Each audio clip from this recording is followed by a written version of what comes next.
Usually what a leader has in mind in the beginning of his leadership tenure, his leadership journey with the people he's trying to influence, is he or she has a destination or goal, right? If you were to define effectiveness, I try to give you a little bit of a hint there. What does it mean when a leader is effective? Achieve their goal. And if their goal is to turn around a company because it's not profitable and it needs to be profitable, and they go from negative $100,000 in profit to $50,000 in profit, that leader has now attained a level of effectiveness. They've accomplished one of their goals. If the leader's goal is to acquire two different companies in the next 3 years, and he has to influence and motivate a team in order to get to that goal, we need two additional companies, and he acquires one company, he's not effective because he didn't attain his goal. But if he or she was able to effectively acquire two companies according to the goal, then that leader is effective. My daughter's out there yelling at me. She can hear me. She just came home with my wife. Um, so your effectiveness as a leader hinges on your ability to achieve your goals. One of the things that we talked about, and the reason why I'm trying to get you engaged with this, because we're going to talk leadership effectiveness is very important. We need to understand what makes leaders effective, not only from our personal leadership standpoint. We want to be good leaders. Okay, so how do we be effective? That's important. But also, are we working with leaders who know how to be effective? So then the question you should ask me is, hey, Professor Kirchner, then what is it? What is how as a leader can I be most effective? And what are some things that I can do? What are some variables that I can bake into my leadership equation to assure that I'm most effective? Or let's put it this way, I want to be effective. So, how do I increase the chances of me being effective? Okay, so you have this one variable, which is what we're talking about tonight, big time tonight, is a leader's characteristics, behavior, and style. So really the ability for a leader to exude competence, to have the skills, to have certain kinds of personality traits, to say have charisma or transformational leadership tactics that they use to deploy. These are somewhat important. I mean, there's contention in the leadership scholar as to how important that is, and we'll unravel that tonight. But one of the factors in order to be effective is you, the leader, or the person you're following, how they act and what kind of skills and traits they have matter. Yet, how much does it matter? Well, it's only one third. It's 33.3%. It's not the whole equation. Okay, so let me see if I can share a story. There's a guy we're going to learn about tonight. His name is Jack Welch. He was the CEO of GE for a while. He was an interesting leader in many ways, and a lot of people thought that he was really good at what he did because of his style and the way he operated. He was very successful. He had 20-year tenure at General Electric, and he did really, really, really well. So obviously, the word got out on Wall Street of Jack Welch's ability to lead effectively. Okay, cool. So there are obviously people underneath Jack Welch that were being trained and kind of groomed as leaders that eventually took positions as CEOs of other companies. Following me? So they come from GE. Apparently, GE is doing something right, grooming the leaders. They now have the right leadership characteristics and behaviors and style because they're being groomed by Jack Welch. Now they're in another organization. What changes when you take a leader from one organization and put them in another organization? What are the two things that change? Boom, there we go. So it turned out that some of those leaders that came from GE, even though they were great leaders, they failed miserably in the new environment and with the new people they work with because it turns out that it matters who you work with. When you're in a position where you're with the right people, you're doing the right things, you trust each other, you're on the same page, you are jiving and have this good working relationship with the people around you, you're more effective. And that's kind of intuitive. We should all sort of understand that. And so when you take a good leader, let's use the example of Miami Heat for instance. If you guys remember, it was in 2000 and gosh, like 10 or something like that, maybe earlier, where the Miami Heat made an announcement that they were going to bring who onto the team to join Dwayne Wade. Dwayne Wade, LeBron James, and Chris Bosh on the same team in the NBA. And at this particular time, those three were easily the top five. They were all in the top five of scoring, rebounding, assist. I mean, you name it. These were the best players in the NBA. So what happened that very next year? Did the Miami Heat win the championship? Well, they made it to the finals, right? That next year, but they lost. They imploded in the finals. They lost miserably. I think it was San Antonio who beat them. I'm not It positive, but was they Dallas. Dallas, Yeah. yeah. Dirk Nowitzki, man, he was tough.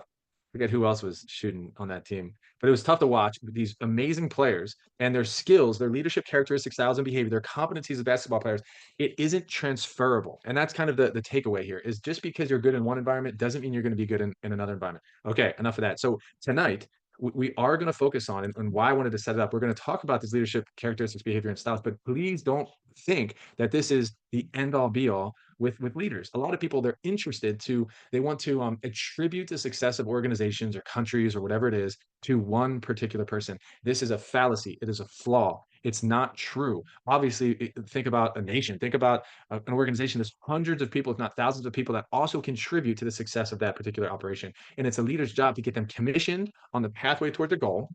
Let me just do this real quick.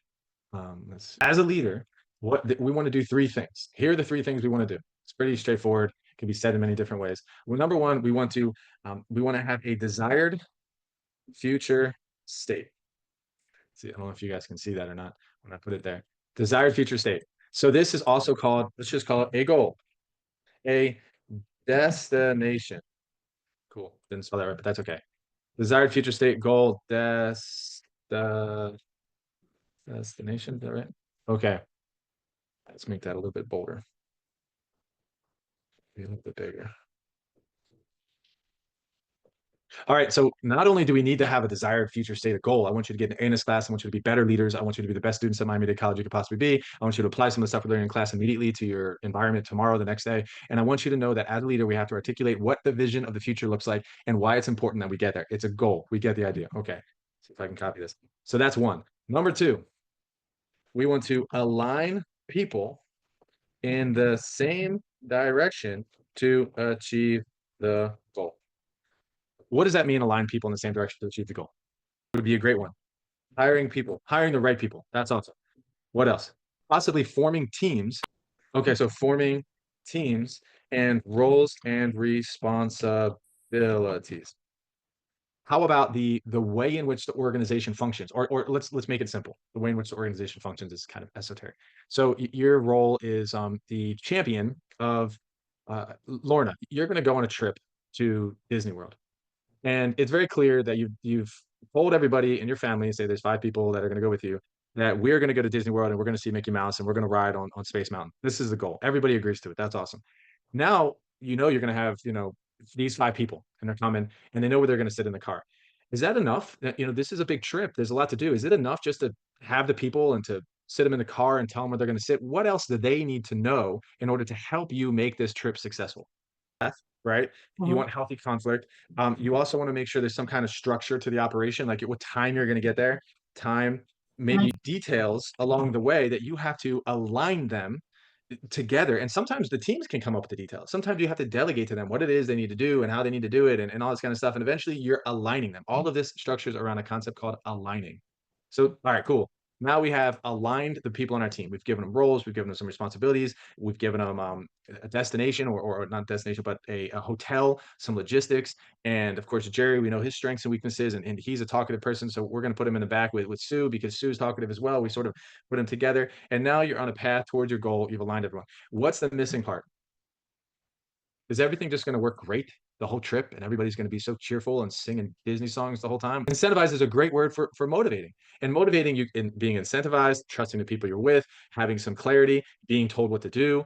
I mean, this is all motivation. So the motivation is going to keep people aligned and it's going to keep them moving towards their path. 3 pillars of leadership. And in order to be effective as a leader, you have to have the right competencies and personal traits and behavior in order to do all of this effectively all the time. So that's kind of a side note. But again, another thing I want you to consider when you think about what a leader is doing is the desired future state, aligning people towards that path and motivating them along the journey. Does that make sense? Any questions with that?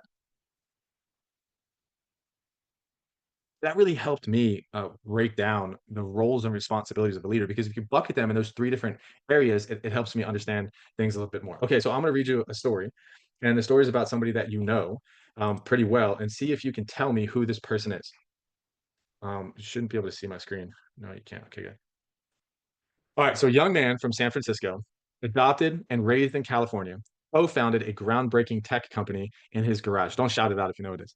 His talent and vision were undeniable, but his abrasive leadership style, lacking emotional intelligence, alienated colleagues. This ultimately led to his removal from the company he helped build. During this time away, he honed his emotional intelligence and leadership skills, learning to manage his behaviors and traits a little bit better, his emotions, empathize with others, and build stronger relationships. When he returned, these newfound skills, making him a better leader, better attributes, better traits, better motives, combined with his technical brilliance, transformed the company, which is the environment and the people around him, into a global powerhouse. Who am I talking about? So Steve Jobs' journey underscores the critical role of traits, behaviors, motives, emotional intelligence, and leadership. His ability to understand and manage himself and what he's good at and what he's not good at didn't just enhance his relationships, it drove innovation and success. So the person does shape the environment. We talked about that rub effect, showing that traits, behaviors, and motives, also emotional intelligence, is is as vital as technical skills in achieving greatness. It's those relational skills. So I'm going to play a short clip of Steve Jobs, and maybe we can just talk about him a little. Let me share another thing, another caveat of the story. So if you know the story of Steve Jobs, very talented, founded Apple, they were doing great things, and Apple, because of his behaviors, he decided to step away. And when he stepped away, he purchased a company called what?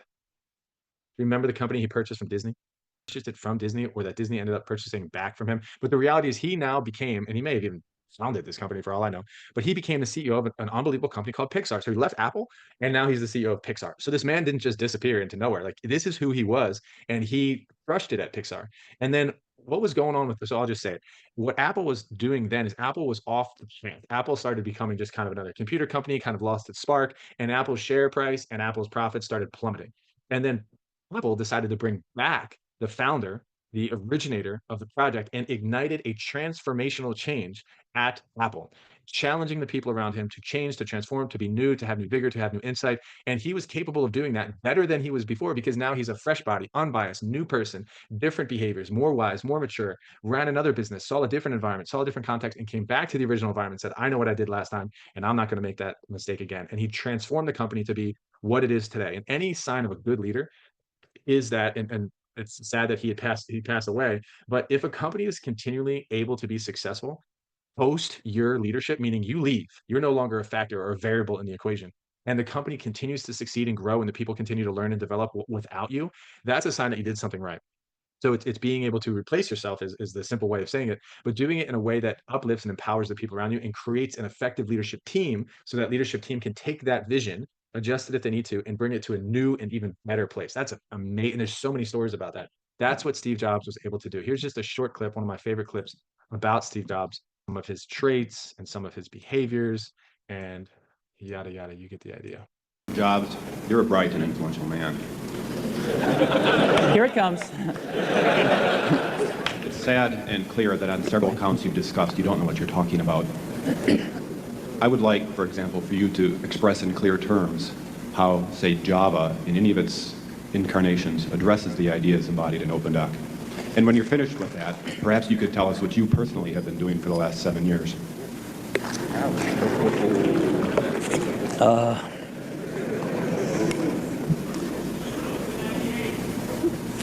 You know, you can please some of the people some of the time, but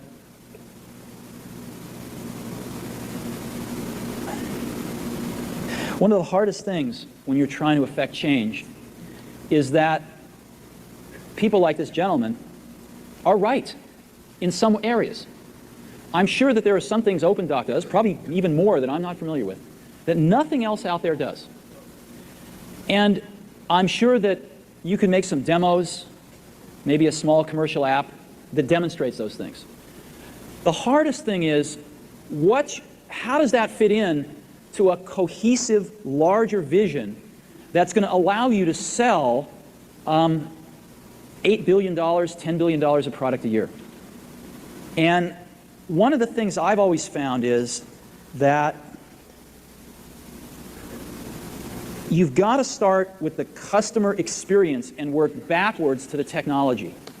You can't start with the technology and try to figure out where you're going to try to sell it. And I've made this mistake probably more than anybody else in this room.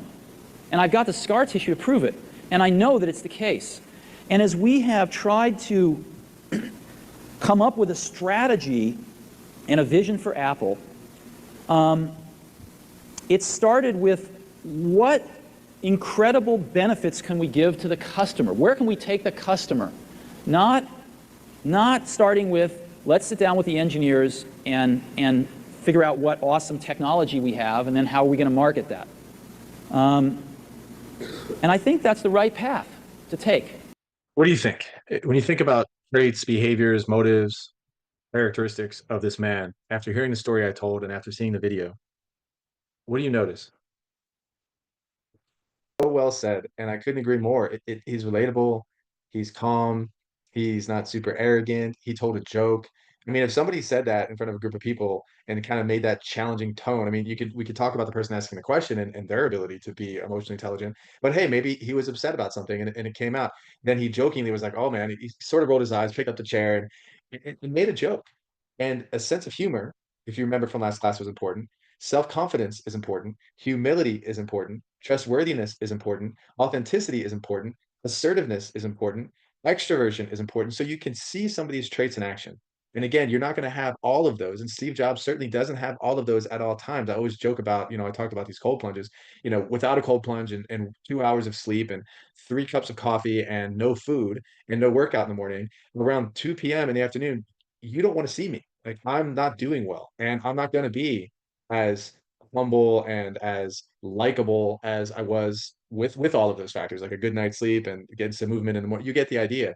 And but that doesn't necessarily make me um, not capable of being self-aware of those things. And so you understand that no leader is perfect, but there are certain things as leaders that we can strive towards that will get other people to gravitate a little bit more towards us. There's almost like a paternal thing to leaders who are charismatic and transformational, which Steve Jobs is. That's why we brought him here. And it heavily influenced his ability to commission people onto this journey and to keep them aligned and to keep them motivated. His North Star was powerful. He loved talking about the customer and he kept redefining what does it mean to be here? Why are we doing this? Why are we working long hours? Why are we driving towards tech? He was admired by the people who worked for him. Here's another example. And I'm learning about this particular case as well, but I find it super fascinating. And I actually read a book maybe 10 years ago on this particular person. His name is Rudy Giuliani. Does anybody know who Rudy Giuliani is? So looking back to who he was in his mayor days is going to be the case that we're going to elaborate tonight. And he was the mayor of New York during the time of what? And the way in which he went about handling this, and I'll give you a bit of the backstory before we watch this video, is he was very effective as well as a leader. He was able to accomplish great things. And I believe that in his first term, he did really well and he got easily reelected as a second term mayor. But he was sliding, he was slipping. Things weren't going as well, even though he was trying his best. And then boom, 9/11 hit. So that's kind of the story about his political career. Like he was very effective. He got reelected. People loved him. He won in a landslide. But then, of course, he started to slide for a bunch of different reasons that I'm currently unaware of. But then, of course, 9/11 hit. But what he was capable of doing before 9/11 is his leadership had a ton of contingency plans. They drilled emergency management. There was a situation with a bombing at a particular, if I said the name of it, you would probably recognize it. It was a World Trade Center bombing, just a smaller bombing.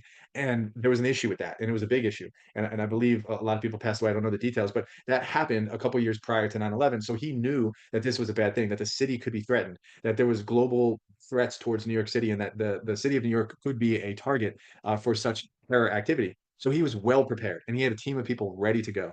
And then when 9/11 hit, obviously this is a horrible thing, but the person that you want to have behind you in a situation like that is a person who's prepared. And you'll see through his demeanor a little bit, you're going to see how calm and cool and collected he is in the situation that he's in. So let me show you the video and then we'll talk about some of his traits. Who, above all others, has been the beacon holding this city together and leading it forward. He's the mayor of New York City, Rudy Giuliani. This is a better city now than it was before the attack took place, in terms of its spirituality and its understanding of what it means to be an American, its understanding of unity. We spoke with Mayor Rudolph Giuliani, the ultimate general, in his emergency command center in New York City. And having gone through this experience back on the 11th, and then having gone through the experience with cancer the year before that, I kind of have a philosophy that goes something like this.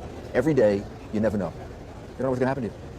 So you might as well take advantage of life, not go hide somewhere. We're going to take airplanes when we're supposed to for business or pleasure. We're going to go to public events, and we're going to do the things that we normally would do. The best way to get your children to stop being afraid is to stop being afraid yourself. Mayor, what do we tell the children? I think we hug them a lot. I think we let them know that we're there for them. You got to talk about it. Whether you talk about it with friends, whether you talk about it with your children, you got to get it out. You got to talk about it, and children need that, and some of them need it professionally. I'm interested to know how you're doing. I'm doing okay. At some point, I'm going to have to just go off by myself and reflect on all the people that I've known that I've lost. And there's a whole personal part to what happened at the World Trade Center that I just haven't had the time to think about too much, because I need to focus on the things I need to do to keep the city together and moving the city together. But every once in a while at the funerals, and I realize how many friends I lost or are missing. Have you had time to grieve? Only only intermittently. I had to go to a funeral service.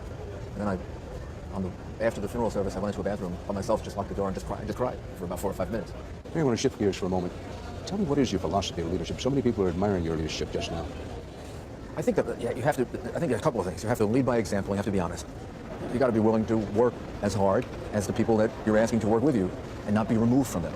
I'm here on behalf of a very grateful and very admiring city to tell each and every one of you how proud we are of you, and saying how proud we are of the innocent men and women who were going about their lives, seeking their part of the American dream, when their lives were cut short by the act of cowardly terrorists, and how proud we are of all of you who have come here to rescue them and return as many of them as we can to their loved ones. What about those who say, and there are plenty of people, whether they voice it or not, are saying, I fear a second strike, they'll come again.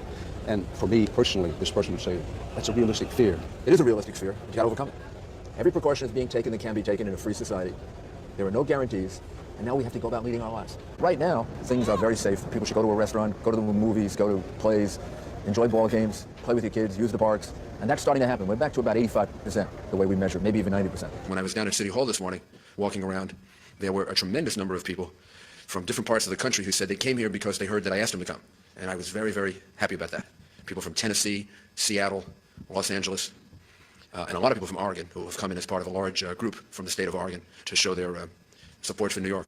Mayor, no doubt there'll be commissions and there'll be a procedure for deciding what happens in Lower Manhattan, what's rebuilt, what isn't, how it's rebuilt, and so forth.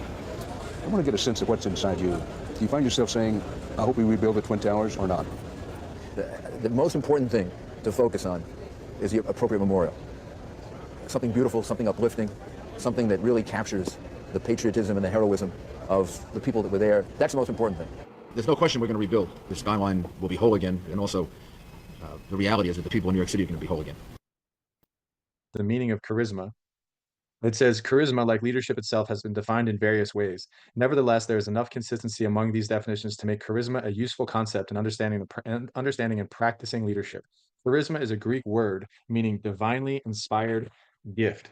In the study of leadership, charisma is a special quality of leaders whose purpose, powers, and extraordinary determination differentiate them from others.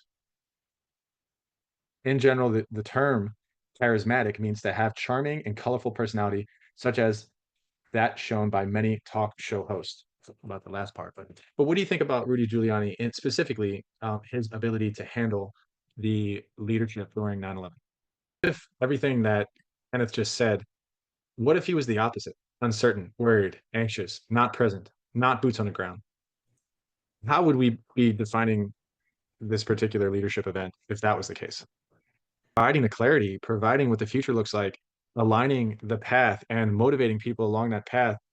I don't know if it could have been done in a particular clip as beautiful as that because of the severity of the tragedy that had occurred. But people still need leadership.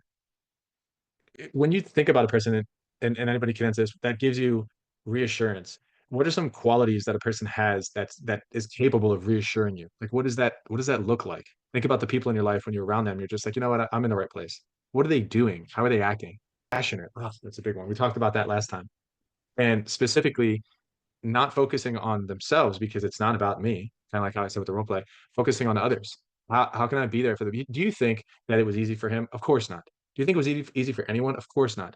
But the way in which you carry that load with others, and the way in which you focus on other people, and we'll just say, if we can help focus our intentions as leaders on other people, it makes the load a little bit easier to carry.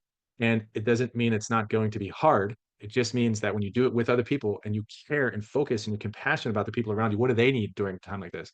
Where can I be to help them most? What do I need to say to get into their hearts, minds, and souls? How can I connect with them? How can I show them that the future is going to be better than the last couple of weeks? These are thoughts that were probably going through his mind every single day. And what struck my heart is when he talked about the grieving process. And of course, like, he's personally affected. But he's, I wouldn't say he was suppressing that, but he understood his role as a leader during a time like that wasn't necessarily to begin the grieving process yet. Like, he needed to lead. Now was his time to start doing some of the things he was practicing. There's a great scene in a movie called it's a show called The House of David. I played it for you, but it took me a little while to cue it up. And one of the greatest stories told of all time is the story of David and Goliath. What was the situation with David and Goliath? Was one person clearly more powerful than the other person physically, stronger, a warrior. This is a great point. He was a giant. I mean, he was born and raised to fight in wars and kill people. Absolute warrior. How about David? What was he? And the way in which David knew for years and years and years and years and years and years of practice, and this is the point, that he was ready to fight Goliath because he knew how to use a slingshot. He knew how to protect his sheep. He was guarding his sheep from lions and wolves and bears and yes, lions and wolves and bears. Need I say more? And he was capable of using a deadly weapon really, really well through practice. Rudy Giuliani and any leader that is preparing themselves for moments of leadership are the leaders that will end up being successful because they practice. They do role plays in Dr. Kirshner's class. They listen to what it means to follow a good leader. They understand what leaders possess, the characteristic traits they have. They gravitate towards the right leaders and not the wrong leaders. And they constantly practice through their conversations with their significant others, their conversations with their team members, their conversations with their bosses, whatever it may be. How in this moment can I sit here and think to myself, how can I serve this person? How can I help this person? How can I get out of my own emotions? How can I get out of my own thoughts? How can I add value to this conversation right now? What can I do for the person sitting across from me that can benefit them in their life? That's what leaders think about. And that's not that doesn't come natural. Jordan Peterson does this great thing where he talks about the use of cocaine and how cocaine hits dopamine in your brain. And he says the phenomenon isn't that, people, the crazy thing is that people aren't all day long taking drugs that increase their dopamine. The outlier or the anomaly is, why don't we do that? Meaning, like, why wouldn't you engage in that? Because of the level of stimulus that it affects. And the answer to that question is because of self-sacrifice, because of the ability to delay gratification. We have evolved and we have adapted to levels of saying, it's not about me. It's not about right now. It's about the future. It's about my contribution. How can I onboard responsibility? And how can I take all of that stuff, put it aside, and be here with the people that I need to be here with and add value to them in their life? It takes practice. It's an emotional thought. It's a practice. It's a practical thought. And it's not easy. It's not easy. So, all right, we have two more. We have one more quick one. This is Jack Welch. I'm going to show the first bit of it, and he's a bit different than Rudy Giuliani. He's a bit different than Steve Jobs, and we'll see if we can pull out some characteristic traits. 60 Minutes Rewind. This coming Friday, Jack Welch will step down from atop General Electric, a global powerhouse encompassing everything from light bulbs to locomotives to consumer loans to our competitor NBC. As perhaps the most influential and imitated, not to mention controversial corporate CEO of the last half-century, his thoughts on business are so coveted that he's being paid nearly $10 million to put them in a book. He's giving the money to charity. As we found when we profiled him last fall, Jack Welch is less interested in making deals and crunching numbers than he is in people, picking them, promoting them, and challenging them. Don't let anybody get between you and your suppliers or you and your customers. Don't let somebody show up with a .com. It's nothing. It's meaningless. They got nothing. In monthly sessions at GE's training center, Jack Welch is teacher, motivator, and performer. It's where he loves to be, surrounded by his young managers, quizzing and being quizzed. What keeps you awake at night saying, this is the one thing I want to get done before I leave office? I want this to be a young company, and I want it to get young in less than a year. To make GE young, he's making it embrace the internet. Every division, every one of his 350,000 employees is under Welch orders to use the web for buying, selling, customer service, everything. The internet offers a chance to change everybody's job. You said that you can't push this initiative moderately. You have to almost be on the lunatic fringe. Absolutely. You can't say, let's take on quality. Quality's good. I mean, of course quality's good, but you got to say, I'm not going to pay anybody if they don't get quality. I'm not going to give stock options. So you got to go nuts. Is that the way you always are, or is this, I only have a short time? No, I'm always nuts. He's been nuts since the day he took over in 1981. Tradition-bound GE, founded by Thomas Edison, suddenly had a revolutionary as CEO. We had to get competitive. The Japanese were eating our lunch in the 70s. As a country, we had gotten too sloppy. The whole system didn't work. It was a command and control system that came out of World War II. All these things from the military that we had learned, and layers, and bureaucrats, and parking spaces, trimmings of office. Oh, horrible. Get rid of it. Get rid of it. He got rid of bureaucracy, and he got rid of 100,000 GE employees. That earned him the nickname Neutron Jack after the neutron bomb that was designed to leave buildings standing, but eliminate all the people. You were criticized. You were hammered, in fact, because you got rid of so many people. Yep. And you didn't pull back. No. You went forward with it. Harder. You know what surprises me? How many businesses you sold off that were GE? You sold off toasters. Right. Irons. Irons. You had to get out of those businesses. They were yesterday's businesses. His bold moves didn't just change GE. A lot of his peers call the last 20 years of world business the Welch era. I think he did a number of things that changed the way you run business in the world, if not at least in this country. Larry Bossidy worked under Some of the reasons why I wanted to show you that as well is because it's a little bit different than the likable Steve Jobs in the first video, and it's a little bit different than managing through a crisis in the second video when we had Rudy Giuliani, and now you have Jack Welch, who is a bit aggressive and a bit assertive, and challenging, and but also highly effective. So it's good to see how the dark side of charisma can happen as well. And obviously, he laid off a lot of people, but he was able to attain goals really well. Any behavior things or any things we talked about so far in the beginning of class or thus far about charismatic and traits and leadership that you notice in Jack Welch? The way he went about it, if you know a little bit about Jack Welch, it was pretty brutal. I'm not saying it wasn't what he needed to do and what needed to happen. I am saying that the means in which he used to attain the end goal, some people don't agree with. And the funny thing is, and I'll kind of give the context of the class. I've taught a bunch of classes now, and I've taught freshman level students and senior level students. And what I find from both sets of students is a lot of time people actually want structure. They want to be told what to do. Structure is really okay. Here's what we're doing. Here's when it's due. Here's your role play. You know, here's the exact way you're going to do it. Here's the script I want you to use. Just read it. And you say, okay, professor, I'll go ahead and read it. It provides you with confidence knowing that this is specifically what I'm supposed to do. And if I just do it, then I'll be good. That's structure. When people leaders provide structure to people, and it's a good thing to provide structure, yet too much structure could be tyrannical. And too much structure as a professor, I do not believe, especially in senior level classes, of giving too much structure. As a leader, I do not believe that if you're managing people who are college graduates and are adults and have learned how to navigate through the world to this point, and they're now sitting across from you, they're smart. They know how to solve problems. They know how to think critically. You don't need to give them all the solutions. You just need to give them some boundaries and they operate within it. So there's a difference in providing structure and providing too much structure, where then it becomes tyrannical and then it becomes more micromanaging. The opposite of that would be consideration. And there's a dynamic that we'll talk about. So structure, initiating structure versus consideration. Consideration is I go around the room and I'm just, how we doing? How was your day? And it's just providing that level. And if you had something wrong, I'd say, you know what, don't worry about it. You can submit your assignment another time. It's okay. So this is consideration. And leaders are meant to do both, yeah, but too much of one can be tyrannical, and too much of the other, say too much consideration, can be a complete annoyance and a waste of time, and nobody knows what's going on here, and it's ineffective. You can see how a healthy balance of both of those are great. And I would say that Rudy Giuliani likely provided a healthy balance. I don't know if that's a fact, but for my healthy balance, Steve Jobs was a bit tyrannical at first, and he was able to come back towards the middle. It seems like Jack Welch was totally fine with being, here's what we're doing, here's how we're doing it. If you're not going to do it this way, get out of the way, and we need to move on to a different leader. So it may have been a bit too tyrannical. Okay, to more specifics on leadership tactics to influence people, and then of course there's a difference between leadership and management. But speaking from the lens of leadership, Nikisha, one of the things that is so evident is it depends. You know how firm you are and how kind you are. Well, let's say how much you need to initiate structure. Here's what I need to do. And you use coercion. If you don't do it, then this is what's going to happen. Sometimes that's needed.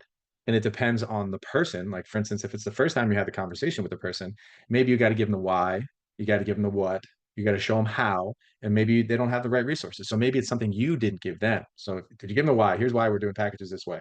Give them the what. We need 3 packages done before 12 o'clock. You give them the how. Okay, here's how you pick up the package. Here's the machine. Here's how you check the package in. Here's how you call the resident.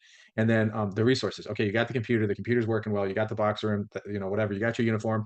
I've given you everything you needed. And if you've provided that to them and they mess up, then that's strike one. You have a conversation. Hey, what did I not give you? How come I didn't give it? Okay, are we clear? Okay, we're clear. It's a coaching conversation. And then it happens again. And now you have to think to yourself, okay, you know, is there maybe something else I'm missing here? You go through that process of now you tone up the assertiveness. So you've done the consideration, you've done the training, you've questioned yourself. Maybe I should have provided something different. Now you know you've given them everything they needed, and they're still not doing what you asked them to do. That's when you start using a little bit more, let's just say, assertive language, tone, posture. You talk more in the meeting as opposed to them talking. And so it also depends on the person. Like, for instance, so if this person is highly skilled and highly technically trained, they don't need you to tell them what to do all the time. They're just lazy. They don't want it and they don't have the capacity to do it. So that person probably needs to get let go. And so but if they're lacking the skills and they're lacking the training and they're willing to learn, then patience and kindness and, you know, this kind of stuff is needed. So it's a loaded question, but it's a great question. And I think as we continue to learn through the class, and you bring out situations like that, hopefully you'll approach it differently when you're confronted with situations like that. And by the way, you're not alone. And I'm so happy you shared, because there's other people in this class I know that are struggling with this balance of, do I be kind or do I be firm? Which one is it? And you'll sense me, and I try to model it in this class too. And some of you have already gotten the firmness from me via message. I can be a kind person, but if you're not going to participate in class, you're going to try to manipulate me. If you're not going to do what I ask you to do, you're not going to get the grade. And I see you. Like I'm not unaware of you, and I'll tell you exactly what you're doing and why it's not okay. And I feel like in leadership, that's needed too. And the best thing we can do for people is to be the person that says, "Hey, what is that? Like, I noticed this, and why are you doing that?" Because maybe nobody's ever called them out on it because nobody's ever loved them enough to challenge them. That's, that might be the thing. So this is the last one. Thank you for participating in the Jack Welch. You can see that example of the traits. And now we're going to go to a lady who actually graduated from the same undergraduate school that I went to. And I think her story is pretty amazing because Amazon, which we all know, is this big company, and she's the head of people. And over a certain course of time, Amazon grew so rapidly, as we all know, because of COVID. Like they needed to hire and train and get people out there shipping stuff. And the things they do on a daily basis is unbelievable, this company, Amazon. And you'll see the background and some of the skills of this lady. And so here's what we're going to do. We're going to watch a little clip, and then this is going to be a group activity. So I have some questions that I'm going to ask of you to do. We're gonna read the story. We're going to watch the clip. So there's a little bit more detail about this leader. But then we're not just going to have this casual conversation. I'm going to ask you to go to your groups, and your group is going to have answers to these particular questions. And then you're going to come back and we're going to present it to the class. So hopefully 15 minutes of time with the group, and then 15 minutes of time where each one of the group comes in and spends 2 minutes kind of answering the question that they've been commissioned to answer. So this lady, her name is Beth, is her first name. So now, and I want to frame it like this. We just talked about, oh, well, Jack was mean, or Jack wasn't mean, and maybe he was assertive, maybe he was humble. Like, that's great that you're having these conversations, but now I need more specifics. I need you to take a little bit of a different academic eye to what specifically these people are doing. Okay, so Beth Galetti, Senior Vice President of People Experience and Technology at Amazon. There's nothing on the screen. I'm just going to read this to you. As the Senior Vice President of People Experience and Technology, Chief of Human Resources, essentially for Amazon.com, and its over 1 million employees, Beth Galetti has directed a hiring spree of historic proportions. Her work history includes a variety of senior leadership positions across 4 continents. So she has international business experience. She has experience in electrical engineering, operations management, information technology, and human resources. Galetti said, if we're going to hire tens of thousands of now hundreds of thousands of people a year, we can't afford to live by manual process and manual transactions. Digital data are used to both guide hiring decisions and adjust the company's workforce to market demands, such as the surge in hiring that took place during the pandemic of 2020 and 2021. As millions of consumers conducted more of their shopping online, Amazon had to rapidly expand its workforce. So what a case study this is. It has been acknowledged that Amazon's job creating activities had a positive impact on hundreds of thousands of families, as well as the economy. I'm looking for ways to remove the barriers, fix the defects, and enable self-service, said Galetti. The ambitious HR activity has resulted in 600 people working on software for purposes such as employee orientation and conducting performance evaluations. Letty explains that the People Experience and Technology Group designs everything they do, from hiring, recruiting great candidates, and onboarding, to help employees understand the Amazon culture. Employees are helped through their careers Employees are helped through their careers by being given the opportunity to grow and try different responsibilities. Under Galetti's leadership, the HR group has developed its own mission and talents. We build a workplace for Amazonians to invent on behalf of the customer. You see how a lot of these leaders, they usually have a compelling drive towards the other, and a lot of times it's towards the customer. It's customer focused, it's externally focused. But in order to be successful with the customer, we have to have good employees. A key factor for all new hires is whether they appear ready to follow the 15 Amazon leadership principles, even if they are not hired for a leadership position. The first 4, by the way, you'll see in the video, she kind of busts this thing out. The first 4 leadership principles of the 15 are customer obsession. Leaders start with the customer and work backwards. You recognize that quote? And she probably took it from him as well. Ownership. Leaders are owners. Invent and simplify. Leaders expect and require innovation and invention from their teams and look for ways to simplify. Learn and be curious. Leaders are never done learning and always seek to improve themselves. Galetti is the highest ranking woman at Amazon and the only woman on the senior executive team. Amazonians who work closely with Galetti note the ambition, diligence, and inquisitive nature she brings to her work. Jeff Wilke, the CEO of Amazon's consumer business, says that when Galetti sees something that's right and that she thinks is going to work, she just gets it done. When Galetti first spoke with Amazon, the company was impressed with the logistics experience at her former employer, FedEx. Great logistics company. The Amazon recruiter was also impressed with Galetti's enthusiasm for leading teams and for talent development. The difference between training and development is training is just the technical skills to do well in your job. Development is career oriented. What do you want to be in 5 years? How do you build your career skills, your interpersonal skills and your conceptual thinking so that you can get to the next level in your career? It's not just talent, it's development. There's a difference between those two. On this basis, Galetti was offered a job in HR, but was told if human resources was not a good fit for her, Amazon would find her another position in the organization. Galetti received a Bachelor of Science degree in electrical engineering from Lehigh University and an MBA from Colorado Technical University.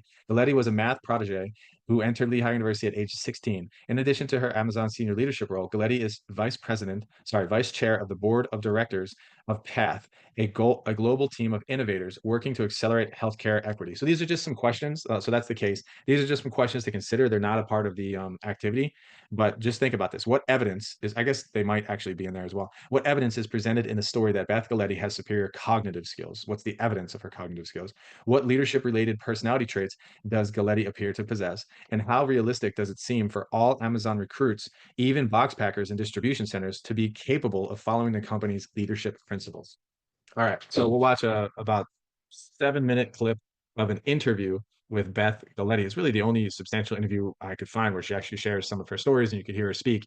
And that's awesome. You bring up some really great points about just Amazon's unique culture and how you really can grow and develop on your own, create your own path, and how everything really is guided by the leadership principles. So kind of shifting into leadership principles and where Amazon, we really are Earth's most centric employer. How do you approach the leadership principles and how do they play a part in your decision making? So anybody that knows me knows that I don't go anywhere without my leadership principles with me. I laminate them, I carry them everywhere I go. And 10 years at Amazon, I'm still a student of these. I absolutely love our leadership principles because as simple as they sound with titles like, customer obsession, sounds so obvious, bias for action, deliver results, when you actually look at them, when you look at the definitions that are in our leadership principles, every word was carefully crafted. Every word was really thought about. And I find that I'm going back to them and I'm using them, I'm quoting them. And probably the thing that I use the most about them is really spending time thinking about the tension between leadership principles. At Amazon, I think we're pretty unique that we have such a high bar that we don't allow ourselves to get stuck in like an either or. Like either you should go really fast and have a bias for action, or you should insist on high standards. Like that's not how we work. We expect to do both. And that's super challenging to get the balance just right. And so I'm constantly going back and thinking, okay, is this a moment where I should be leaning a little bit more into bias for action? Or is this a really big think big moment? Or, how high are our standards and are they relentlessly high? How do I really feel about how we're doing with these things? So I just want to note, and sorry to interrupt, that's kind of what we were talking about with Nikisha's situation. It's like, okay, let me assess the situation that I'm working with, and I have to try to feel it out as to, am I more assertive? Do I be more considerate? It depends. So she kind of articulated that a little bit at a high level, executive level. And I'm amazed. They show up in everything that we do here. My family would tell you that they show up at home sometimes as well, much to their dismay. Our standards high enough on, I don't know, how we did the dishes or how that lawn is looking. But they're just great guiding principles, and we do really hard stuff here. So you need some help to figure out when there's so much ambiguity, when maybe you're really struggling with what to do for a customer. In my case, those customers are employees. I want to get it right, and I want to do as well as I can. So my cheat sheet here, it goes everywhere I go. I love what you said there about doing right for the customers. I know we had a little bit of time to talk about that yesterday, and that's kind of what leads us to pull and how we make those decisions. So that's really awesome. Do you think there's any leadership principles that are often misunderstood? It's an important question, and it's funny. We study this also about how employees are experiencing leadership principles, so very curious how all of you experience them. If there's one that pops most frequently as being misunderstood, it's ownership. And what I see is Amazonians come here and you hear the word ownership, and you're like, oh, that means I own it. I'm responsible. The buck stops with me.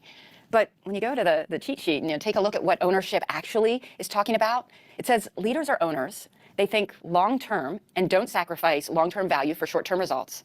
They act on behalf of the entire company beyond just their own team, and they never say, that's not my job. And I love looking into that because there's so much going on there. It's about thinking long-term, not just fixing the problem that's right in front of you. It's how do you fix it so that it sustains, so that it really makes a difference. And the part about never saying that's not my job, I think that's such an important piece. Because when you're working backwards from a customer and you're trying to solve a customer's problem, sometimes it doesn't fit into the neat box of what your job assignments are. And so you step back and you go, well, what does the customer need? What's the right thing to do? And most of the time, if you go do that, it works out well for the customer and works out well for you and your team as well. So that's one of my favorite ones, but it is one I find myself rereading that definition over and over again. That is so true. I love that. Another leadership principle with thinking big, I know that's really big into experimentation. It often sometimes does lead to failures as you're experimenting for new things for customers. So what strategies do you use within your organization to foster that culture of innovation and experimentation? Yeah, we talk about thinking big so much, and I think in many cases it's one of our favorite parts of our jobs because it's like, oh, I really want to think big. I want to do something that no one's ever done before. And we get the chance to do that a lot around here, from small things to big things, solving problems that no one's faced, but they're hard. And when I start with something that I think is going to be a place where we really need to think big, and I'm working with a team on that, the first thing I want to be able to do is kind of wander. It's resist that temptation to be like, okay, we got this problem, what's the solution? Who knows the idea, what are we going to go do? And we're also tempted, because I think most of us are very driven, very biased, high bias for action. We just want to solve the problem.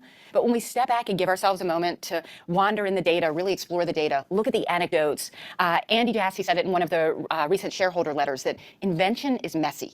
And it's so important to meander a bit. And sometimes I will start a project and I'll say, you know what? For the first 2 weeks, let's just not solution and let's just go wander. In 2 weeks, let's bring back all the data that we found, all the anecdotes that we found, and then start looking for some patterns, looking for the things that look like they're going to really make the difference for a customer. And then my favorite tool to use is our PR FAQ. If you're not familiar with those press releases and the FAQs that go with them, it's a really fun way to work on a problem because you get to vision the solution and to vision how good it would be for the customer. You write that press release as though you're already done. You've already finished all the hard work and this is what the customer is going to experience. And then you answer all of those FAQs about, what are they going to love? What are they not going to love? What's going to be super hard? What am I not sure is even going to work? Where's my biggest risk of failure? And when you put all that together, if you can trust that process and go through the thinking, the meandering, the wandering, and then the visioning and asking the really hard questions, it's how our biggest ideas here have happened for employees and for customers, and it's how a lot of our small ideas have happened too, and a few of our failures. Okay. All right, so I won't ask yet, and I'll listen to what you guys have to say when you come back from your time together, and I'll assign the groups in just a minute.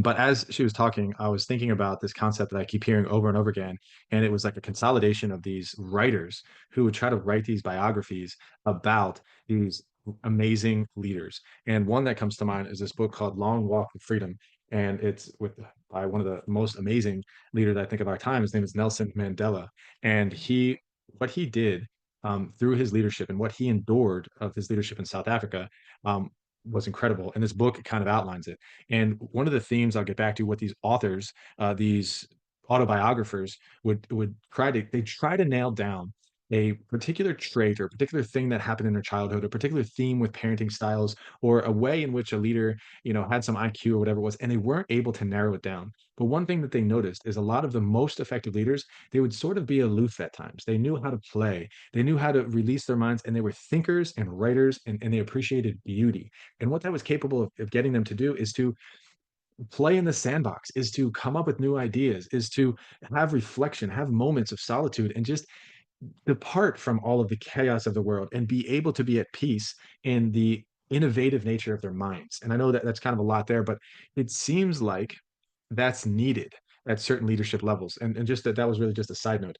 But all right, here are the instructions of this next 15 minutes. We're going to go until 7:30, 7:35. So please look at the Word document if you don't have it. Group 1 is going to talk about cognitive abilities. The question is, what evidence shows that Galetti, this lady Beth, has high-level thinking skills like strategic planning, complex problem solving, and innovation? Tell me what the answer to that question is. Take a look at cognitive traits of leaders in Chapter 2. Number 2 is personality and trait motives. What leadership traits or internal motivations does Galetti demonstrate? Drive, initiative, curiosity. And group 3 is going to talk about transformational leadership, because this is going to get into now Chapter 3, which is what we're going to talk about next, is how does Galetti act as a transformational leader? How does she inspire change and growth across Amazon's culture and systems? Group 4 is going to talk about charismatic leadership. What makes Galetti's leadership style charismatic? How might her personal influence help others trust her and adopt Amazon's values?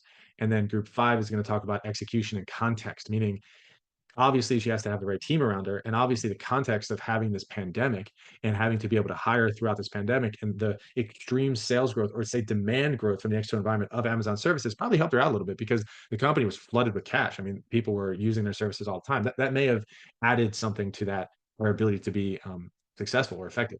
So what factors like her team, Amazon's culture, or the tech infrastructure helped Galetti get things done effectively? How does the context support her leadership success? And you get the idea. listen to them, but I'm assuming that some of her staff are like, oh, here we go again with the leadership principles.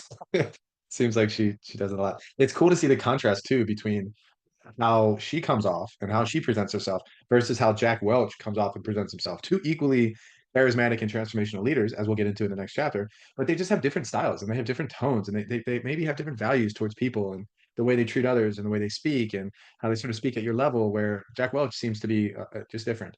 Um, okay, nice. That was a great job, group one. Perfectly done. Thank you so much. Everybody said something and it was all edifying. The one thing to consider with the cognitive skills is remember her background as an engineer. I thought that was interesting because she was very mathematically inclined and she sort of shifted her, I guess it would be right brain thinking, no, maybe left brain thinking, very rational, analytical approach to more of a compassionate, creative approach. So she was able to kind of change a little bit, I'm assuming, in her career from being engineer to people. That's not an easy shift, but I'm sure she was very aware of what that shift entailed when she had to sort of change the way that she behaved. I thought that was fascinating. Okay, so group two, personality traits and motives. So what leadership traits or internal motivations does Beth demonstrate? What's her drive, her initiative, her curiosity? So that's room two or group two. Galetti is the highest ranking woman at Amazon and the only woman on the senior executive team. Amazonians who work closely with Galetti note the ambition, diligence, and inquisitive nature she brings to her work. And what we're talking about in this group is motives. And if you're looking for a motive, there it is. There is, just to add to what has been said, there is a chapter where we'll explore, and the book talks about it. There are physiological and psychological differences, obviously, between men and women. And one of the things that literature has expanded on pretty clearly is that with the humanistic movement in management and leadership, meaning we're caring more about the people. There's a great study. It's called it's like a Hawking's study. They're in a laboratory. It's not a laboratory, it's a factory, and they dim the lights. And the dimming of the lights they thought would have an effect on the workers. And it turned out that it didn't affect the workers. They thought the study was a failure. But what happened was the workers performed better because they were being asked about their job. The scientists were there asking them questions. How you doing? How are things going? Are you productive? Are you not productive? So it involved the workers and it created something called the humanistic movement in management, which is a real pivot in the way people were being led. And it turns out that women are more effective than men in the environment, building empathy, building compassion, understanding, having more fluid intelligence, and being able to relate and work with people that they're leading a bit better than men. And the effectiveness in certain situations tends to be a little bit better for women than men. So it's a fascinating study to think through that. It says in the book, transformational leadership focuses on what the leader accomplishes, yet it still pays attention to the leader's personal characteristics and that individual's relationship with group. So the relationship with group members matters. And it does matter what they accomplish. And in the story, we talked about how many thousands of people she was able to onboard into Amazon. And there's an accomplishment aspect to that. And then also you can see in her disposition towards people that she actually has good relations, seems like she has good relationships with her team. By the way, the interface of that interview was her speaking to, I'm sure, a ton of associates at Amazon. So as mentioned previously, the transformational leader helps bring about major positive changes by moving group members beyond their self-interest and towards the good of the group, organization, or society. If somebody can do that and do that righteously, incredibly powerful leadership tactic or personal leadership trait to be transformational for the good is amazing. And because it elicits change, healthy change. And we know that in the organizational environment, change is needed. And can you see how those things will make her charismatic? I mean, the things that you just described, charisma, remember, it was like it's defined, it says here, charisma, like leadership itself, has been defined in various ways. Nevertheless, there's enough consistency among these definitions to make charisma a useful concept in understanding and practicing leadership. Charisma is a Greek word meaning divinely inspired gift. And some of the things that you have mentioned in the way that you describe her, it's almost like, in a sense, I'll just speak for myself in a self-derogatory way. It's like I'm idolizing her. Oh my gosh, she's so smart and she's so capable and she's so competent. And the way she articulates herself, and she's got this nice little, she makes a joke about how she laminates things, and she's easy to listen to, and I want to be like her. And maybe some of you feel the same way, and you're just not saying what I'm saying. But the reality is that's that draw of charisma. That's what brings us in. And that can be practiced. And I know there's definitely a negative side of that, which we'll talk about as well, but that's what charisma is to me. Like she has the right intention behind her. She wanted the best for her employees, the company, and the customer. So it seemed like. I like how she defined that ownership. She sort of rephrased it. Like, we think ownership is just about responsibility and doing the right thing and taking ownership, and I got it. I'm going to make this happen. but then she shifted it away from the I thing to the organization and the customer, and she added some more context to that. I like the way she went about that. And to what you said, we're talking about Amazon, right? I mean, Amazon is a tech organization, and what they were able to build using the internet and using technology. I mean, I wouldn't say they're a tech organization. They definitely have leveraged technology, and the amount of volume that came at them at once could have sunk the company. Like sometimes organizations that aren't set up properly that get a ton of business, it very well could be the worst thing that's ever happened to them. But because they had that infrastructure set up, because they were a tech company, because they cared about innovation and the culture was about innovating and doing things new, they were ready. If you ain't ready, you better get ready because it's coming. And I think that that makes it a big difference. Number one, I'm gonna ask you questions. And it's not because I'm picking on you, it's because I love you and I care about you. And I want you to be successful, not just in this class, but in life. And I want you to engage with this content. It's fun to talk about. And if you have something to say or you have something to share, please interrupt me because it's probably better to hear from you than to have me just continue talking about these things. And you keep hearing the sound of my voice over and over again. So thank you. All right, so we're going to wrap up with chapter 3, which is the charismatic and transformational leadership.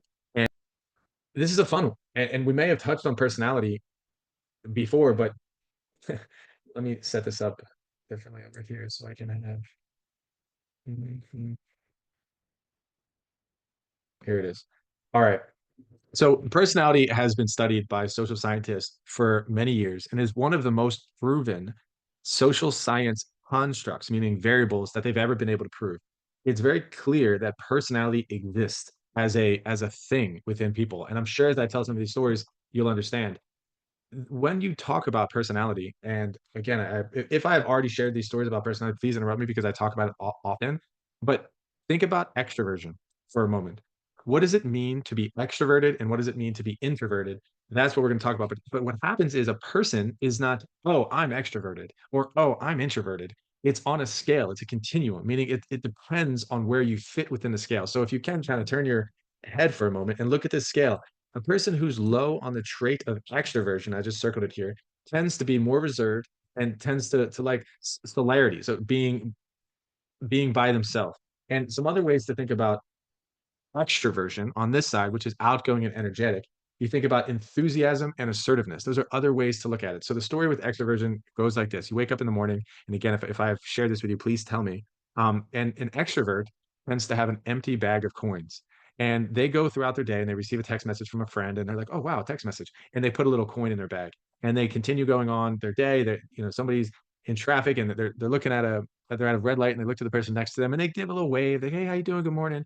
And then they put some more bags of coin when that person waves back. Then they get to the office and on the way to their desk, it takes them about 15 minutes to get to their desk because they like to say hi to Jennifer and they like to say what's up to Bobby. And they swing by the water cooler just to see if anyone's hanging out in the break room because they like to have a little bit of, socialization before they get to their desk. And finally, they get to their desk and they're typically working in like a customer service role because throughout the day, they're extroverts. They're putting coins in their bag every time they engage with other people. And one of the best things during the day is when there's a birthday party because the birthday party means they get to go to the break room and they sing happy birthday. They're actually the ones who instigate the song. They're the first ones. Okay, everybody ready? Happy birthday. Those are the extroverts. They go home at the end of the day. They have a full bag of coins. They're completely fulfilled. They get energy from being around other people. You get the idea. An introvert, somebody who is more reserved, not as enthusiastic and not as assertive in life, tends to be a person that wakes up in the morning with a full bag of coins. They yawn, they get out of bed, and they're just like, the world is great. And then they hear a beep beep on their phone and they're like, ah, who just interrupted my moment? And they go to their phone like, man, I really don't want to pick up my phone right now. But they pick up their phone, they look at their text, and oh, it's a text message from somebody, and they're like, oh man, do I have to respond to this? But they respond to it, and then boom, they take their full bag of coins because they woke up with a full bag of coins, and they give a coin out for the text message. On the way to work, their mom calls them or their grandma calls them, and they pick up and they have a conversation. They like one-on-one conversations. But regardless, they were really thinking in that conversation. They really cared about that conversation, and they gave some of themselves in the conversation to help this person throughout a situation. They gave some more coins. Of course, they get to work and they go right to their desk. And if they didn't go right to their desk, then if they interrupted along the way, of course, they're kind and cordial, but there goes some more coins. The happy birthday song is like, oh man, coins are getting dumped out in the break room because they don't really want to be around all of these people. At the end of the day, they go home and they're just happy to be home. They're happy to be alone. They're happy not to have their camera on. And they likely just want to kind of veg out on the couch because it's been a long day of interacting with people and they like to be alone. Those are people who have a tendency towards more of an introverted personality. Neither of those is a bad thing. And the reality is we have to understand the people around us. We have to understand ourselves. Which one do we gravitate towards? So that's extroversion. Conscientiousness, which tends to be the trait that correlates the most with success in life. And you'll probably understand why, especially in a capitalistic society, a society that likes to produce and do things. Why? Because people who are conscientious are efficient and organized. Two other words I love to say about conscientious people: they're industrious and they're orderly. Industrious means if you know these folks, and these are people who are extra conscientious, on a Saturday, their idea of having a good time is cleaning the house. Their idea of having a good time is to take the car to the mechanic and zoom up the engine because they just like a faster car, and they love that. And they like to clean the garage, they like to clean the house, they like to do the landscape, and they're all about calendars. They're all about their desk is clean. They know where everything is. A mess doesn't sit around for a very long time. It gets cleaned up because that's what conscientious people do. And so that's it. They're industrious and they're orderly. People who are less conscientious, you can see how to an extreme that can be tough. It's a little bit too tyrannical. It's too orderly. And it turns out, by the way, that this guy, his name is Hitler, by chance, he was bona fide insane with his orderliness. He took like 4 baths a day, and he had a disgust sensitivity, so he was overly conscientious. And of course, we all know what Hitler did. To be too conscientious can be a bad thing as well. So that's why every good thing has its downside.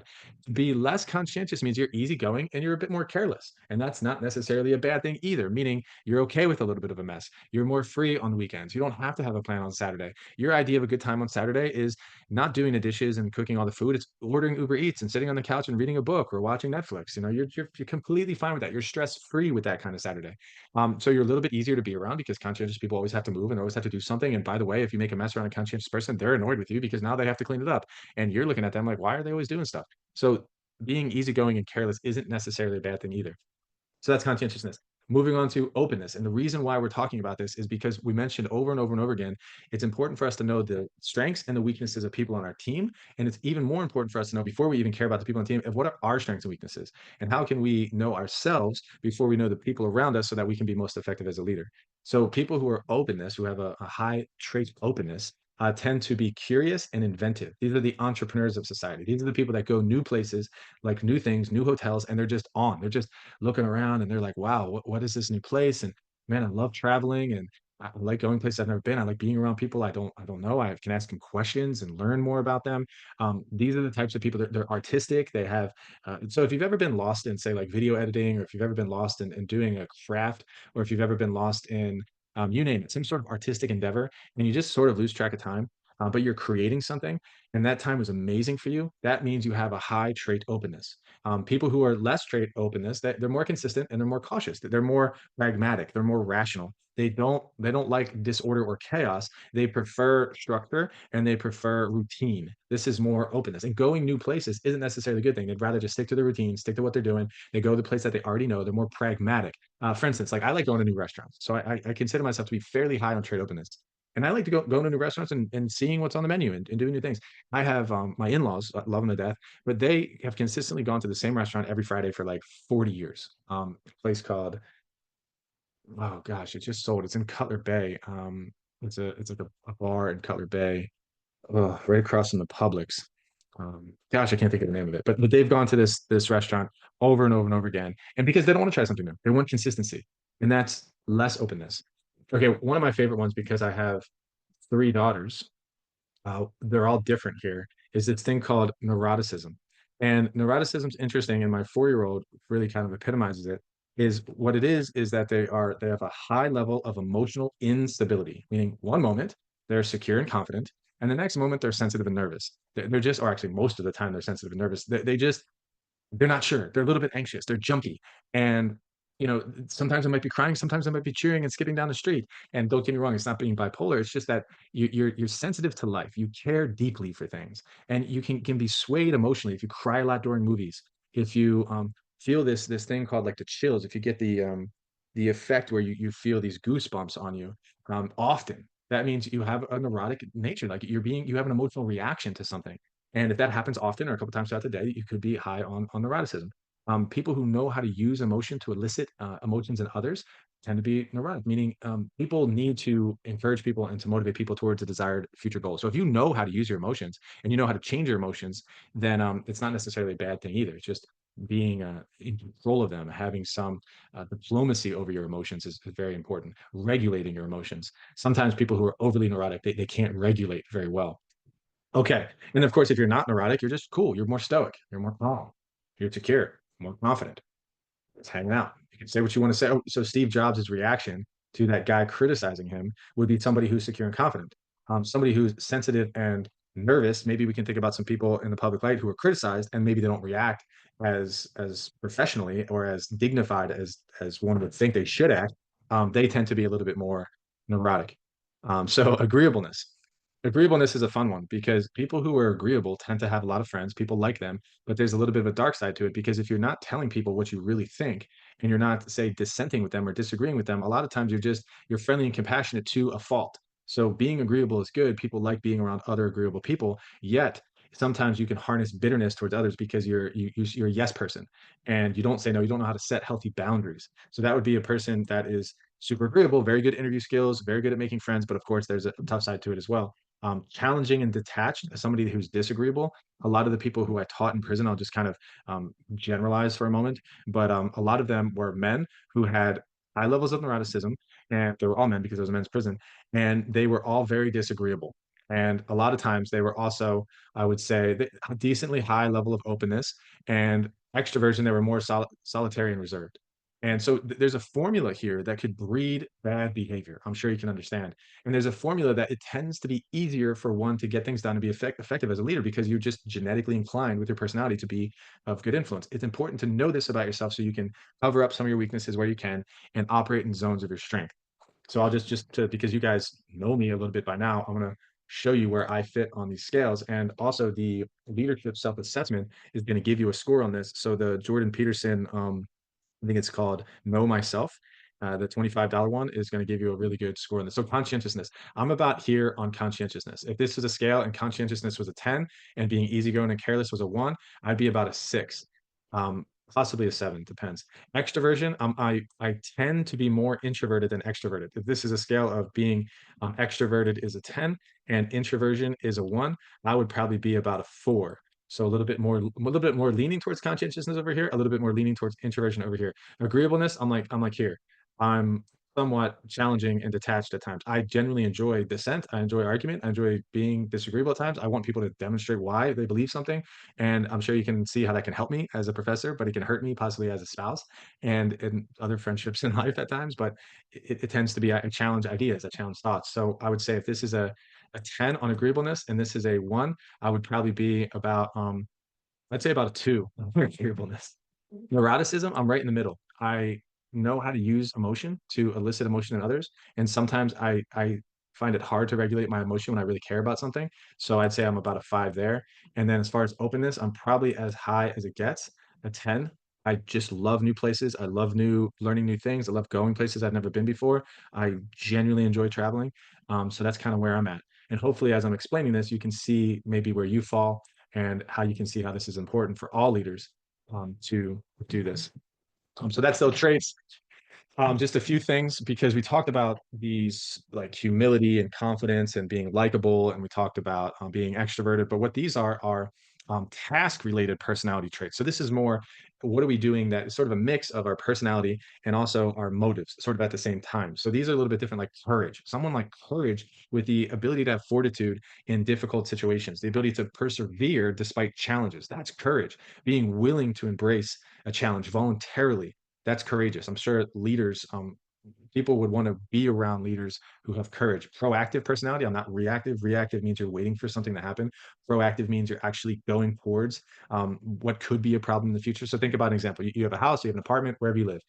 You've noticed that there's a beeping in a fire alarm and it's really quiet and smoke detectors probably not working, but it's really quiet. I don't really need to address it right now, and I'll just sort of let it go a couple days. That person's being really reactive. Extremely. A proactive person changes the batteries on their fire alarm once a year regardless of whether or not they're beeping. So you can see, I'm just trying to give you an active example of what it looks like to anticipate future problems and just go ahead and fix them. People who save, investments, thinking about the future, delayed gratification, those are proactive personality types. Mindfulness. We're present. We're here. We're in Miami. Hopefully, some of us, we're live. We have breath. and we can engage in this moment. It's important as leaders to be mindful of the moment and the people they're around. It's that pause in between. The Viktor Frankl quote is that between every stimulus and response lies a pause.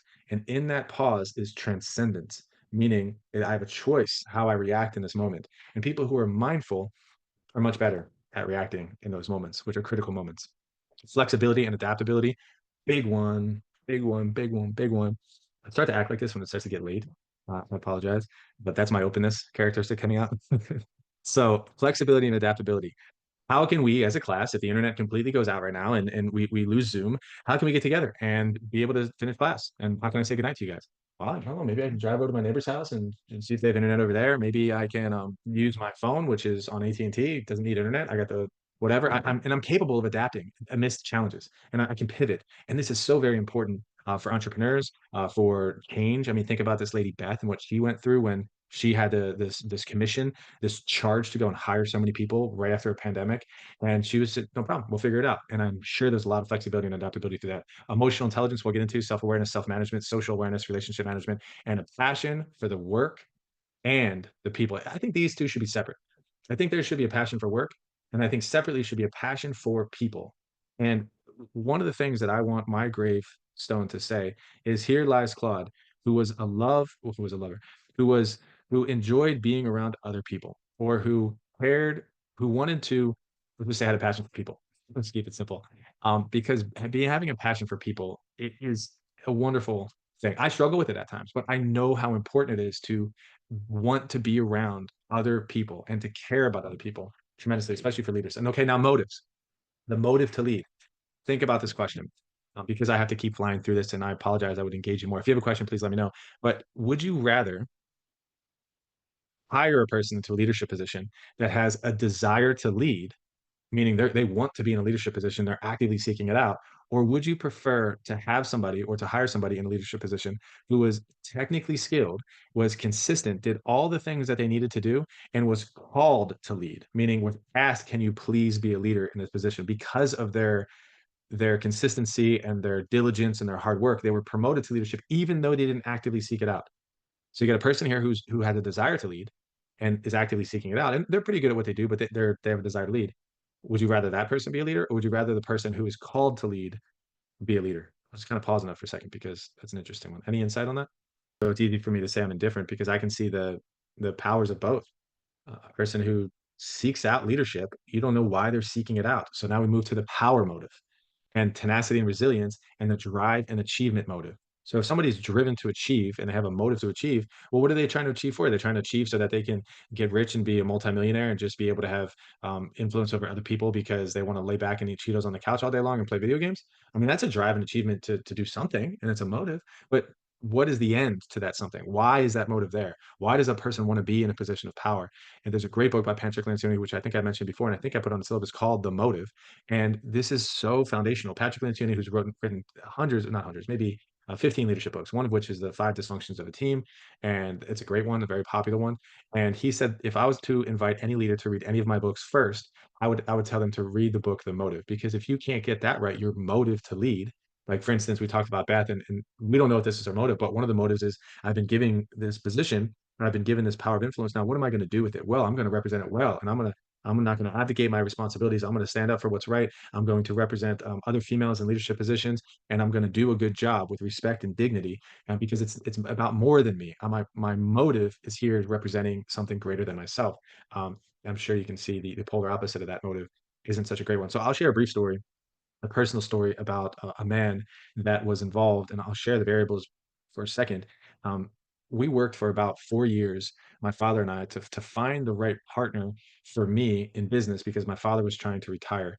And we went through a bunch of different options. And when I say 4 years, a lot of my time spent leading this organization, I was distracted because we were thinking about future plans. We were thinking about 5 years, 10 years down the road, and also entertaining offers by people who wanted to come in and buy our company. Some of them wanted to buy it outright. Most of them wanted to come in and partner with me and purchase my father out, and then we would be in business together. So it was very difficult to discern as to who had the right motive and who was in it for the wrong reasons. And we said no to a multitude of people who were courting us. And the courtship process looks very different than the post-courtship process. For instance, take us out to lunch, tell us how great we are, to tell my father how wonderful it's going to be in retirement when he's got the money to retire, and how he won't have to worry about the business and everything will be taken care of, and look at me and say, I can't wait to manage this organization with you, ask me the right questions. And most of the time I found out through multiple meetings that their motives weren't in the right place. So we'd say no, where the financials didn't line up, they'd say no. And then this gentleman came in, he was actually a competitor at the time. And he was able to come in and convince me, essentially. He had the backing of a private equity company, but like I said, he was a competitor. So he was trying to put together a deal. And part of the motive for wanting to bring the private equity company in to partner with myself was because of his deal and not mine. But he didn't tell me that. He didn't give me any of those details. And I'll say, was sort of Machiavellian to a degree. And you can look that up if you want to, but it's manipulative, using influence tactics, using motive tactics to try to speak to me on my terms so that I would be convinced to say yes. And he won. He won that yes, meaning we said yes to him and the private equity company that was standing behind him. Post acquisition, within about a couple days of me essentially working with him, not for him, but with him to run the company, he was asking me to do things that were not aligned with my values. He was asking me to fire people because he had some personal vendetta with them. There was no reason to fire this person. Nobody else told me to fire this person. This person was doing their job well, and this person was a good person. And so this man looked at me and basically tried to subordinate me and said, "Well, if you're not going to fire them, then that's going to be a big problem, and we're going to have issues." And so I said, "So let it be." Meaning, go ahead, let's have issues because I'm not going to do your bidding. And I said no to him. And the moment I said no, all hell broke loose with this guy. He came at me in any kind of way, legally, financially, and he didn't have much of a backing. And I had a strong private equity company was supporting me. But this happened a couple days after acquisition. I stayed with the organization for 8 months, and I'm sure you can see how difficult it was for me. But I wish I knew. The reason why I share the story is I wish I knew what I know now back then. Everybody doesn't have the same motive as you. We have to understand through our discernment and through our skills and dealing with people, what's this person's motive? We ask questions, we listen, we learn, we observe. So very important. Sorry for the antidote story, but hopefully that kind of puts it in perspective. Cognitive factors matter. How fluid your intelligence matters. I want to work for somebody who conveys some level of intelligence, especially around the tasks that need to be performed. I think that's inspirational to know, to say, hey, I want to speak like Beth. I want to go to Duolingo and aprendiendo español porque muchas personas en clase en Miami-Dade College para personas hablas español muy bien y yo soy maestro, profesor, and yo no comprendo mucho palabras en español. So I'm incentivized to learn Spanish. So en un año yo practico español mucho con Duolingo y en un año todo clase Professor Maestro Kirchner, I'm going to speak total clase en español. I mean, I can't do that at Miami-Dade College, but that's my goal, is to be able to go to, say, another college and teach an entire class in Spanish. I'm driven towards that because I find that to be a challenge cognitively. And if I was capable of doing that and being bilingual, which a lot of you are, which is incredible, that is inspiring to me. And when leaders can do things like that, I think that's a good trait. So creativity, big deal. Being able to think through different situations, look at situations differently. If I asked you the question right now, how many different ways can you write the number 4? If I wrote the number 4 like this, is there a different way to write the number 4? I think you guys can note it. How about like this? Yeah. How about like this? How about I write the number 4 like this, like sideways? How about this? Is this the number 4? Maybe not. It's the number 4 spelled wrong. We can keep going on and on. I mean, there's many different ways. So that's what creativity is. It's finding new, novel ways to do something that we've always done, but by thinking a little bit differently about it. Insight into people and situations. You get the idea. There's a bit. This is important that I lay this out because we're now moving on. At least we're moving a little bit past traits. We're looking into sort of leadership styles, the most formidable traits we're going to look into, and that's charismatic leadership and transformational leadership, because it seems to be that the charismatic leadership and transformational leadership do have an impact on leadership effectiveness. So it's wise for us to garner some insight into why charisma is attractive for leaders and why being transformational is attractive for leaders, to get people, remember, facing a common goal, get them aligned and keep them motivated. Charisma and transformational leadership styles and traits tend to help. So, but the problem with the limitations of the trait-based approach is it does not identify which characteristics are absolutely needed and to which degree. Remember, I told you that being conscientious is one of the personality traits that tends to correlate positively with success in life. Kind of a interesting term, but you can see how being industrious and orderly is a good thing in work, in business, in life, in relationships. Yet it could be, to a certain degree, too much. It's too much conscientiousness. So to what degree is a person being humble appropriate? Well, we don't really know that. We just know that, humility is a good thing. Okay, we understand. It can breed an elitist conception of leadership. There is a great book called From Good to Great. I think I have it. Jim Collins. No, Built to Last. No, it's called From Good to Great. I don't have it up here, but I'm pretty sure it might be Jim Collins, but I forget the author. It's important that I know the author's name. So hold on. Collins wrote a book, From Good to Great, and he made the argument. He did this elaborate research study on these organizations that were able to be sustained over, say, like a 15-year period, and why some organizations failed and why some organizations succeeded. And he looked at some of the traits of leaders, and it tended to be that it wasn't the charismatic leaders, it wasn't the transformational leaders, the leaders who stood at the front. It was more of the servant leaders and the diplomatic leaders and the democratic leaders and the participative leaders that were able to consistently make these companies work well. So he challenged this notion that this elitist conception of leadership, it's not true. I mean, just because one person at the top, like let's look at this guy, Jack Welch, is super smart and super ambitious, that doesn't mean he doesn't have hundreds of people around him that are just as smart and as ambitious in a different kind of way. And that's why he was successful. He just happened to be the right guy in the right place saying the right things. And therefore he got a lot of the credit. So that could breed an elitist conception of leadership. Different situations call for different combination of traits. Amen to that. Different situations call for me to be less open-minded, to be more structured. Different situations call for me to be more extroverted, where I need to be put on my cowboy hat here and go for a horseback ride with people that I don't know and have fun with, going to a network event because that's what's needed. Yet different situations call for different combinations of traits is not honored in the whole trait approach to leadership. Can lead some to be strong at one trait at the exclusion of its opposite. Meaning somebody can just say, oh, I'm super humble, but I'm not confident. That's a problem.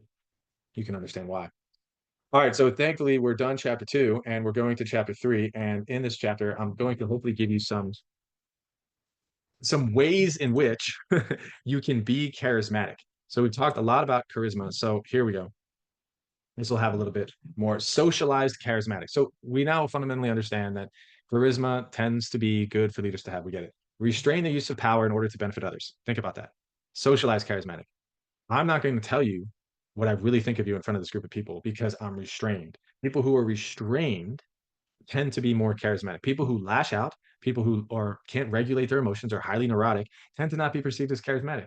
Followers are autonomous, empowered, and responsible. They believe that followers are autonomous, empowered, and responsible. Some of their personalized charismatics, which is a different kind of charisma, use power to serve their own interests. This is not a good thing, to be more personalized charismatic. Yet, if your own interests, like Adam Smith says, that if I serve me and my interests and I take care of my household and I do my job and I do it really well, it actually benefits everybody. So there could be some good to that.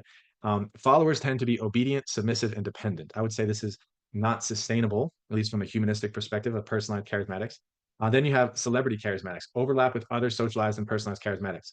You can see how being a celebrity charismatic, they care about people, but they also care about themselves. Celebrity would be a good word there. Charismatic, a transformational leader we talked about. Okay, charismatic characteristics of charismatic leaders: visionaries, masterful communication skills. If you want to have charisma, practice your communication skills. Communication skills are transferable to all walks of life. That's why aprendiendo español. Masterful communications, ability to inspire trust. We want to be able to speak to people so that they trust us. Ability to, a lot to trust. Ability to make group members feel capable. You can do this.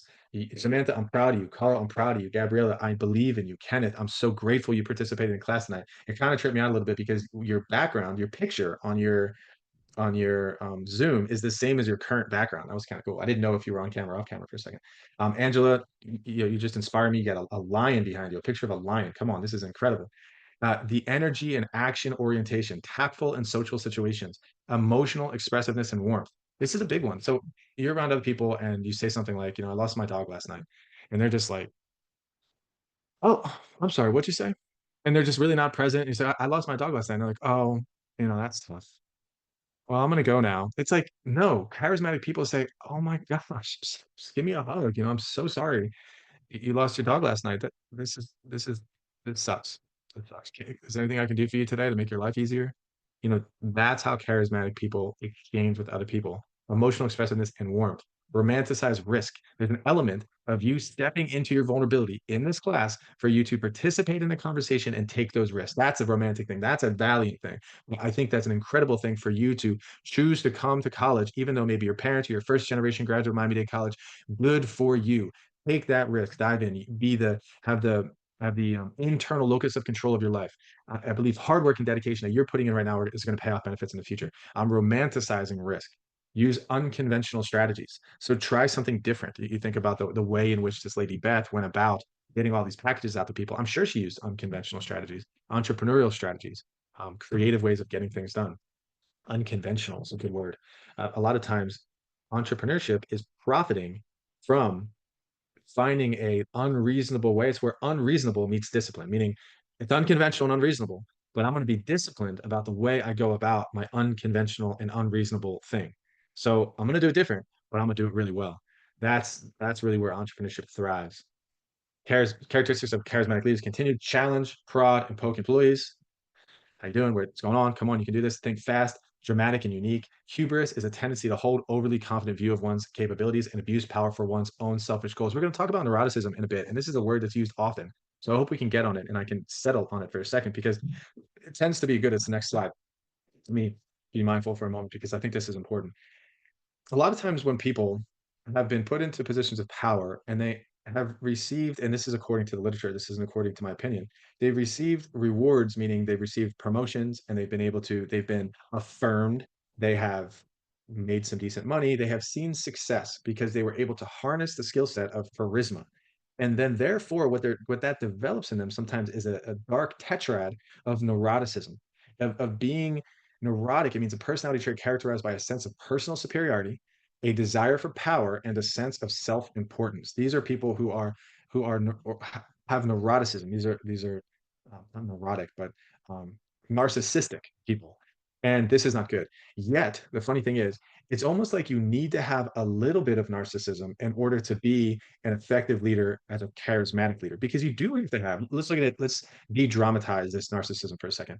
Personality trait characterized by a sense of personal superiority, let's say a sense of personal accomplishment or a personal achievement, okay, a desire for power, a quest to have power for good, and a sense of self-importance and a sense of self-confidence. So you can see how just using those words a little bit differently, it would be the definition of a good leader. But narcissism creeps in and it's not a good thing. Narcissists have little empathy for other people because so self-focused. They don't ask questions. They come home from work and they just want their spouse to ask them questions. They want their spouse to elevate them. They want to talk about their day. What do you mean what you did? Like, I'm the one here that's earning all the money, or I'm the one here that's growing in my leadership role. So you should serve me. I mean, this is maybe what they're saying in their mind, but this is not something one should ever act out in life because that doesn't do well.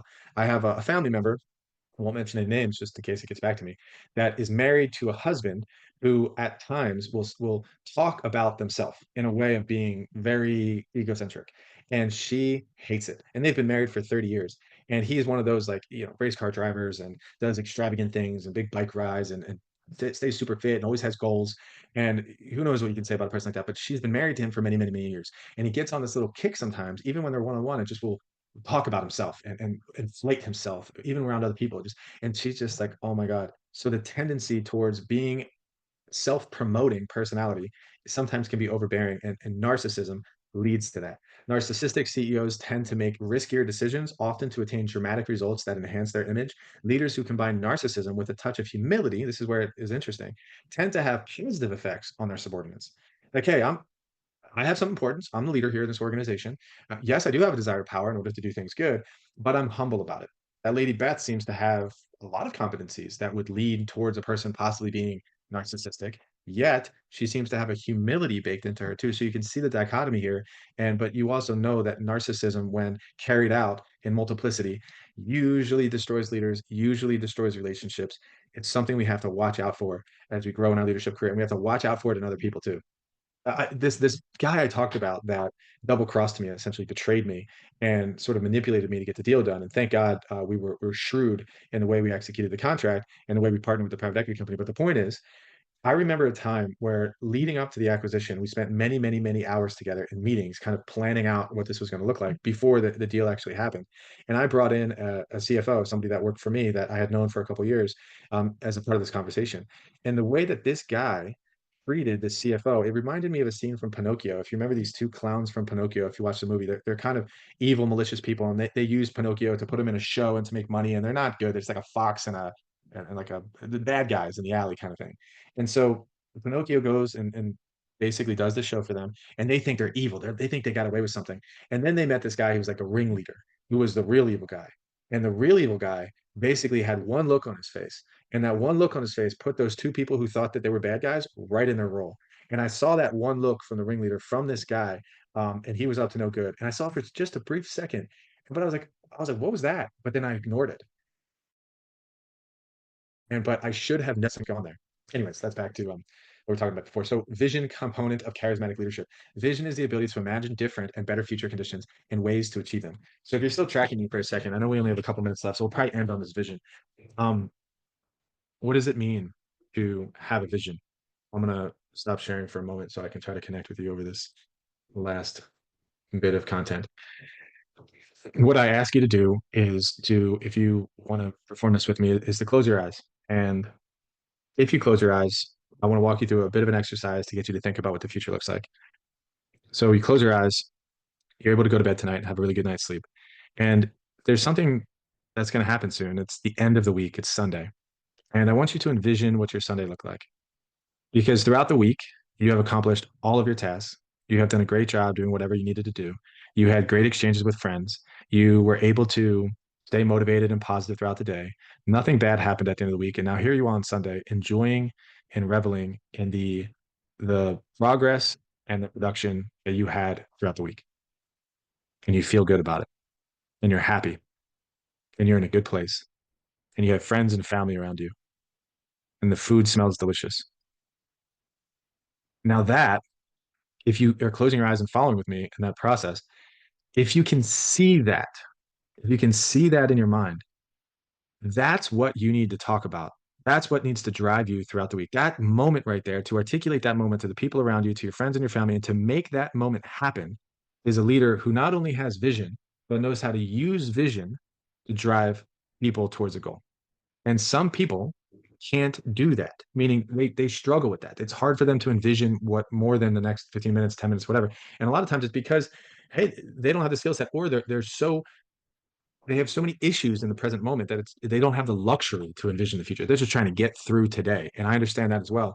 But we want our leaders, and I want you in this class to practice what it means to have a vision, to catch a vision for the future of your life, to catch a vision for the future of your team, to draw that vision like a story, to articulate that vision like it means something to you, and to say that vision to yourself and to others every day for the next however many days until that thing happens. That's what vision is. And I'm sure you can understand the power of a person who understands how to harness vision. Charismatic leaders and transformational leaders know how to do that. And I believe you can learn how to do it if you don't already. And that's going to be the last thing I say for tonight, because even just going through the exercise of vision makes me a bit tired. And I'm very grateful to be with you all. Thank you for bearing with me through this entire class tonight. Hopefully you learned something. I will see you guys on Thursday for another session of Man Leadership class. God bless and have a great night.